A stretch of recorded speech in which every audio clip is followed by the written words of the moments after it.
एक ऐसा देश जो कुछ ही दिनों में साउथ एशिया का सबसे ज्यादा डिस्कस्ड कंट्री बन गया है। Protest, political crisis, clashes, lynching, anti India slogans और डिप्लोमेटिक टेंशंस। वो देश है बांग्लादेश 2025। दोस्तों, बांग्लादेश में जो चल रहा है वो हेडलाइन से कहीं ज्यादा इंटेंस और कॉम्प्लिकेटेड है। बांग्लादेश 1971 के बाद से साउथ एशिया का एक पॉलिटिकल एक्सपेरिमेंट बन के रह गया। Democracy versus power grab. 1971 में पाकिस्तान से अलग होके बांग्लादेश एक सेक्युलर डेमोक्रेसी बनने का सपना देख रहा था, लेकिन सालों तक पॉलिटिक्स इसी के बीच अटकी रही। कभी डेमोक्रेसी, कभी अथॉरिटेरियन पुश। बांग्लादेश का मॉडर्न पॉलिटिकल लैंडस्केप समझने के लिए एक क्विक हिस्ट्री जरूरी है। पहला, 1971 लिबरेशन। बांग्लादेश पाकिस्तान से अलग होकर एक सेक्युलर डेमोक्रेटिक नेशन बना with strong ties with India. Sheikh Hasina era 2009 से 2024 तक शेख हसीना की गवर्नमेंट रही स्टेबल बट इंक्रीजिंगली अथॉरिटेरियन, ऐसा क्रिटिक्स का मानना है। क्रिटिक्स ये भी कहते हैं कि स्टेट इंस्टीट्यूशंस इंडिपेंडेंट नहीं रहे। 2024 मास अपराइजिंग हम सबको याद होगी। स्टूडेंट्स और यूथ लीडरशिप ने मैसिव प्रोटेस्ट शुरू किए क्योंकि अनएम्प्लॉयमेंट, कोटा सिस्टम, इन्फ्लेशन और पॉलिटिकल सप्रेशन से फ्रस्ट्रेशन बिल्टअप हो गया। ये मूवमेंट पीपल्स अपराइजिंग बना और हसीना की गवर्नमेंट को कॉर्नर कर दिया गया। हसीना अगस्त 2024 में इंडिया में अजाइलम के लिए आ गई, जिससे कॉन्स्टिट्यूशनल क्राइसिस स्टार्ट हुआ। The spark that ignited 2025 unrest. दिसंबर 2025 में शरीफ ओस्मान हादी, जो 2024 अपराइजिंग में एक मेजर वॉइस था, उनको अटैक में गोली लगी और डेथ हो गई, जिसने नेशनल एंगर को एक न्यू पीक पर पहुंचा दिया। लोगों ने इसको डेलिबरेट पॉलिटिकल किलिंग माना और जस्टिस मांगा।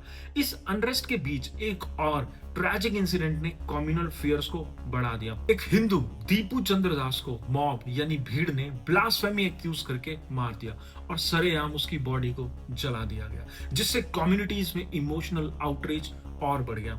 हालांकि ब्लास्फेमी का मतलब होता है जब कोई किसी रिलीजन के बारे में अपशब्द कहे या डिसरिस्पेक्ट शो करे, लेकिन ऐसा कोई एविडेंस नहीं मिलता दीपू चंद्र के खिलाफ जो ये प्रूव कर सके कि दीपू चंद्र ने ब्लास्फेमी की। लेकिन कुछ फाइंडिंग्स ये भी बताती है कि ब्लास्फेमिंग का तो सिर्फ बहाना था, नाम लिया गया था। असली वजह तो वर्क प्लेस डिस्प्यूट मानी गई। मैं कहता हूं चाहे कोई भी वजह मानी गई हो, लेकिन इस तरह से किसी भी रिलीजन के, किसी भी धर्म के लोगों को, किसी भी माइनॉरिटी, चलो माना कि वो हिंदू था, लेकिन अगर वो क्रिश्चियन भी था या अगर वो और किसी माइनॉरिटी रिलीजन से बिलोंग करता था बांग्लादेश में, तो क्या उसका ये ट्रीटमेंट होना चाहिए था? Be it any other reason, कि वो डिस्प्यूट था या क्या था। तो किस तरह की इनटॉलरेंस बांग्लादेश में देखने को मिल रही है, सवाल यहाँ है। यहाँ तक कि यूनाइटेड नेशन के स्पोक्स पर्सन भी जब बांग्लादेश इश्यूज के बारे में कुछ बात करते हैं तो वो भी सिर्फ शेख ओस्मान हादी के डेथ के बारे में बात करते हैं। दीपू चंद्र दास के बारे में कोई जिक्र तक नहीं होता। दुख यहाँ है, इस बात से दिक्कत है कि जो ऑर्गेनाइजेशन या जो एजेंसी ह्यूमन राइट्स के नाम पर बोलनी चाहिए थी, वो भी ऐसे बहुत गहरे इशू में भी खामोश है। ये चीजें सिर्फ क्राइम नहीं, ये सिंबल बन गए कम्युनल डिस्ट्रस्ट का, जहां माइनॉरिटीज फील करते हैं कि सिक्योरिटी और प्रोटेक्शन उनको मिल ही नहीं रही। लेकिन कत्ल कहीं भी हुआ हो, किसी का भी हुआ हो, वो होता है तो पूरी इंसानियत का ही कत्ल। शायद कुछ लोग हैं जो इस बात को समझना ही नहीं चाहते। Why this is not just a protest? आज प्रोटेस्ट में सिर्फ जस्टिस की डिमांड नहीं है। लोग ट्रांसपेरेंट इलेक्शंस, माइनॉरिटी प्रोटेक्शन और पॉलिटिकल वायलेंस को एंड करने का प्रेशर बना रहे हैं। लेकिन इसका एक नया लेयर सामने आया है, एंटी इंडिया सेंटिमेंट्स, जिसे कुछ पॉलिटिकल ग्रुप्स एम्पलीफाई कर रहे हैं। ये एंटी इंडिया नैरेटिव हर जगह रियल नहीं, इंडिया ऑफिशियली रिपीटेडली रिजेक्ट करता है किसी भी इंटरफेरेंस को। इसका मतलब ये नहीं है कि हर प्रोटेस्ट एंटी इंडिया है, बट परसेप्शन पॉलिटिक्स का एलिमेंट काफी स्ट्रांग है, जिसे कुछ ग्रुप्स यूज कर रहे हैं या एग्जीक्यूट कर रहे हैं to shift blame internally. Why India's name is involved? India simply यहाँ इन्वॉल्व इसलिए हो गया क्योंकि देखो, शेख हसीना इंडिया में रिफ्यूज में है आफ्टर 2024 कोलैप्स। इसलिए कुछ लोग इमेजिन करते हैं कि इंडिया का पॉलिटिकल इन्फ्लुएंस है। सेकंड, जब कम्युनल इंसिडेंट हुआ बांग्लादेश में, इंडिया में भी प्रोटेस्ट हुए over minority safety in Bangladesh. Even India में क्या, ये प्रोटेस्ट नेपाल में भी देखने को मिले हैं। जो क्रिटिक्स और इवन देश के, इस वर्ल्ड के अलग अलग कोने में भी हमने देखा है कि इस हिंदू किलिंग्स को लेके जगह जगह प्रोटेस्ट हुए हैं, जो क्रिटिक्स के अकॉर्डिंग डिप्लोमेटिक सेंसिटिविटी को बढ़ाते हैं। लेकिन गवर्नमेंट ने क्लियरली कहा है इंडिया इंटरफेयर नहीं कर रहा है और किसी भी कॉन्स्पिरेसी के प्रूफ्स नहीं दिखाए गए अभी तक। इसलिए इंडिया का नाम ज्यादा पॉलिटिकल नैरेटिव का पार्ट जरूर लगता है, लेकिन एक्चुअल इंटरफेरेंस का प्रूफ नहीं है। Now who benefits from this chaos, inside और आउटसाइड फोर्सेस? देखो दोस्तों, जो लोग नहीं चाहते कि साउथ एशिया में शांति आए, उनके मोटिव्स को समझना जरूरी है। इंटरनल पॉलिटिक्स राइवल्स, जो करंट इंटरिम गवर्नमेंट और अपोजिशन में है, जब पॉलिटिकल लेजिटिमेसी वीक होती है तो कुछ एक्टर्स अनरेस्ट को एक्सप्लॉइट करते हैं टू डिले इलेक्शंस या influence power transition.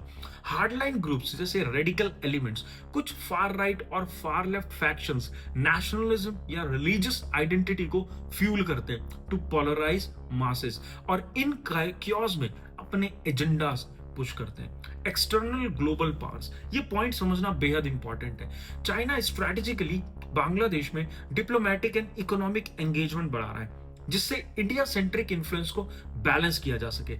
US and western powers democracy और ह्यूमन राइट्स नैरेटिव्स को हाईलाइट करते हैं, जो इंटरनल ग्रुप्स को स्ट्रेंथ देता है, especially civil society and liberal voices. But इसका मतलब यह है कि क्योस का फायदा कोई सिंगल पावर नहीं, बल्कि मल्टीपल एक्टर्स अपने स्ट्रेटेजिक गोल्स के लिए सिचुएशन को शेप कर रहे हैं। यूएस दिखाता तो जरूर है कि हम डेमोक्रेसी और ह्यूमन राइट्स के साथ हैं, लेकिन जब इस तरह की कुछ घटना होती है तो शायद यूएस से भी कहीं चुप्पी साध लेता है। तो देखिए, अब यहां पर एक एंगल और है कि why Hindu Muslim narrative is so loud now. Bangladesh historically secular foundation पे बना था, लेकिन पॉलिटिक्स में आइडेंटिटी इश्यूज हमेशा से सरफेस होते रहे। इकोनॉमी और पॉलिटिकल इंस्टेबिलिटी जब बढ़ती है तब fear and blame politics amplify बढ़ जाती है। जब दीपू दास जैसे लिंचिंग के केसेस होते हैं तो लोगों को हर्ट और गुस्सा होना नेचुरल है, स्वाभाविक है।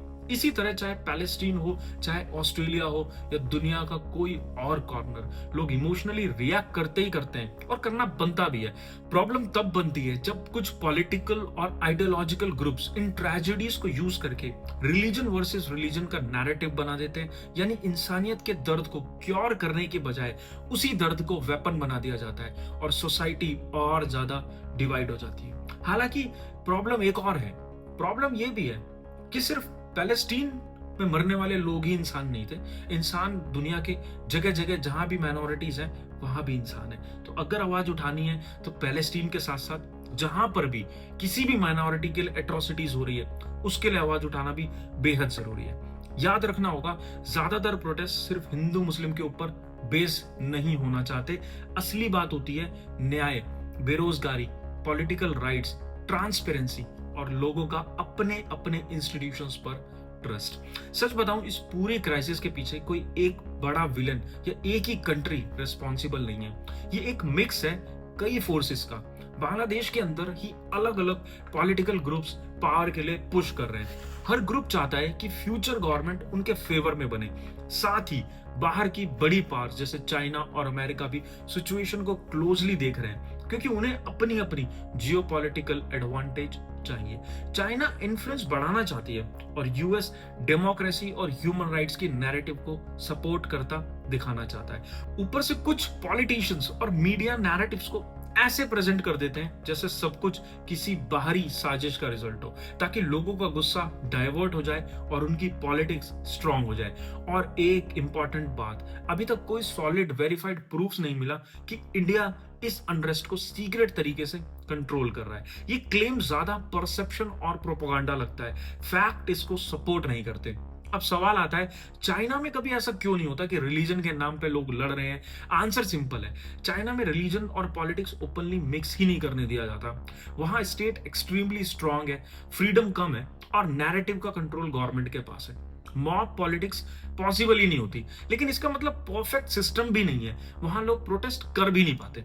यानी वहां शांति दिखती जरूर है, पर वो डेमोक्रेसी वाली शांति नहीं, कंट्रोल्ड शांति है। इसलिए कंक्लूजन सिंपल है, रिलीजन खुद प्रॉब्लम नहीं, प्रॉब्लम तब बनती है जब रिलीजन को पावर और वोट्स के लिए यूज किया जाता है। स्ट्रॉन्ग इंस्टीट्यूशंस, फेयर पॉलिटिक्स और एजुकेटेड सोसाइटी, यही असली सॉल्यूशन है। दोस्तों, एक बात सीधी है, जो दीपू के साथ हुआ वो सिर्फ एक क्राइम नहीं था, वो एक हिंदू के साथ साथ पूरी इंसानियत पर अटैक भी था।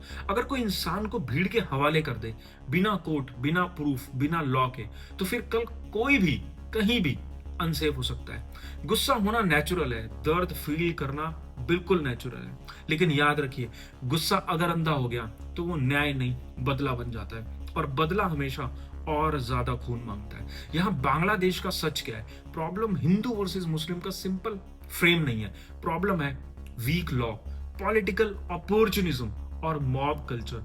जो लोग रिलीजन के नाम पर भीड़ को भड़काते हैं, वो ना हिंदू के दोस्त है और ना ही वो मुस्लिम के दोस्त है, वो सिर्फ अपनी पॉलिटिक्स के लिए हमारे इमोशंस का यूज कर रहे हैं। दोस्तों, बांग्लादेश की ये कहानी सिर्फ एक देश का क्राइसिस नहीं है, ये याद दिलाती है कि जब पावर, पॉलिटिक्स और हेट लॉ से ऊपर चले जाते हैं तो सबसे पहले मरते हैं आम लोग, जैसे दीपू चंद्र दास। इस वक्त हमें चूज करना है तो सिर्फ सच और इंसानियत। जो कुछ भी हो, लिंचिंग, मॉब वायलेंस या पॉलिटिकल अनरेस्ट, ये नॉर्मल नहीं है, और इसको नॉर्मल बना देना और भी डेंजरस है। और अगर आपको लगता है कि जस्टिस, पीस और ट्रुथ, इन सब की आवाज उठनी चाहिए, तो इस वीडियो को ज्यादा से ज्यादा शेयर करो और चैनल को सब्सक्राइब करो, क्योंकि इससे मुझे सपोर्ट मिलेगा और आपके लिए और बेहतर वीडियोस बनाने के लिए मुझे मोटिवेशन मिलेगी। मैं हूं नीरज और आप देख रहे हैं क्रक्स विद नीरज। मिलते हैं अगले क्रक्स में सच और समझ के साथ। जय हिंद।